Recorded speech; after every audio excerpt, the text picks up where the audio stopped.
How do I know that I need to take the vaccine since people are using home tests and we really don't know how many people have it now? Um, I think those are true, and unrelated. Yeah, right, Okay. exactly. Yes. That's yes, people are using more home tests.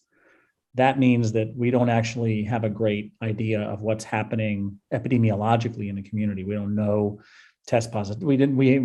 All we had were PCR tests. We had a great way to follow, symptomatic disease, test positivity. We could see things go up, see things goes down. We know what the degree of risk is in the population. With people using home tests, we really have sort of lost that. So that's one true fact. But it has really very little to do with the decision to get a vaccine. We have safe and effective vaccines that prevent hospitalization, death, and other complications from this infection. That's the reason to get the vaccine. Has nothing to do with whether there's a lot of it in society or not, because when it goes down, I can guarantee you it's just at least until we're out of the surge, the peak valley pattern of the pandemic. It's just kind of a question of time of when it comes back. So the best time to get vaccinated is anytime. Yeah.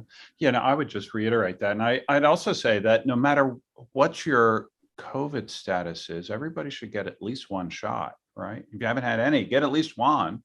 And then, get the other one. If you've had COVID, get at least one shot. If you've already had your two shots, just get one more. So I think it's time for everybody to get at least one shot and move on. And it doesn't really matter whether you've had COVID in the past or not. Do this next question? You may not have any comment at all on it, but we do get it a lot, and that is, I don't trust the government, and it seems odd that our leaders are pushing the vaccine so heavily.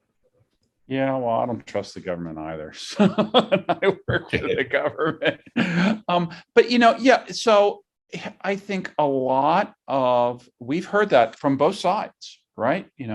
And quite frankly, when the Republicans were in power, we heard some very prominent Democrats saying, "Oh, this process is too fast," or "I don't know about this," and and then the Democrats are in power, and the Republicans saying, "I don't trust it." So so what we see is it's become very politicized, and people are feeding on that, right?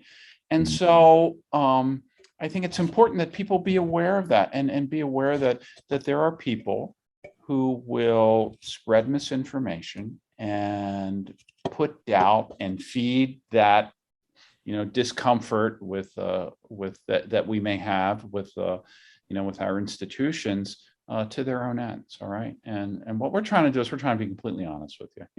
I don't get paid any more if people get vaccinated. I don't get paid any less if people don't get vaccinated. I get no benefits. Nobody here, my colleagues, get any benefits from this. It really is just something where we're trying to tell you the truth as best as we know it, and we're not tools of the Republicans. We're not tools of the Democrats. I'm not an active member of any party. I vote just like everybody else. I know my friends here. I know them. They're not politically active. We're just trying to do the right thing and let people know what the right thing to do is. Yeah, and this is something, again, this happens both in community and in our patient rooms. People say, I just don't, why is it that the government's pushing this so hard? I mean, really, what are they trying to do? I mean, I get it. It's hard when this is hard when someone, especially government entities, telling you what to do. But I mean, this is public health.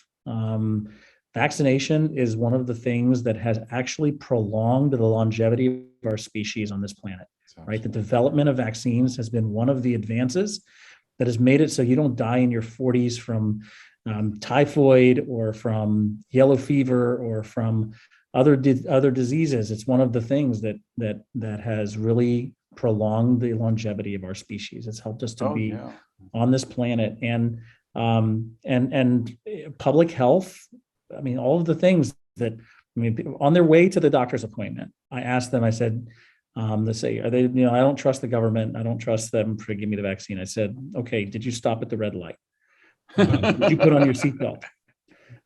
Did you put on your blinker before you turned at the light? Did you pull into a parking space that was designated? Did you, did you pay for this clinic visit? I mean, there are lots of things that people tell you to do. You just do them, right? And some of those are public health interventions. They were done, decades when seatbelts first came out in cars. They were an add-on item, right? And it wasn't until people realized just how many lives they saved, they became mandated. Right. And people hated them. They were pissed off about them. They were yelling and screaming that seatbelts were just terrible. And why is the state telling me to do it? And then, over time, we realized that's actually a really important thing. Airbags the same way. So, these are all interventions that help to keep us safe. And that's the vaccines are just one more in that whole profile of things. Yeah.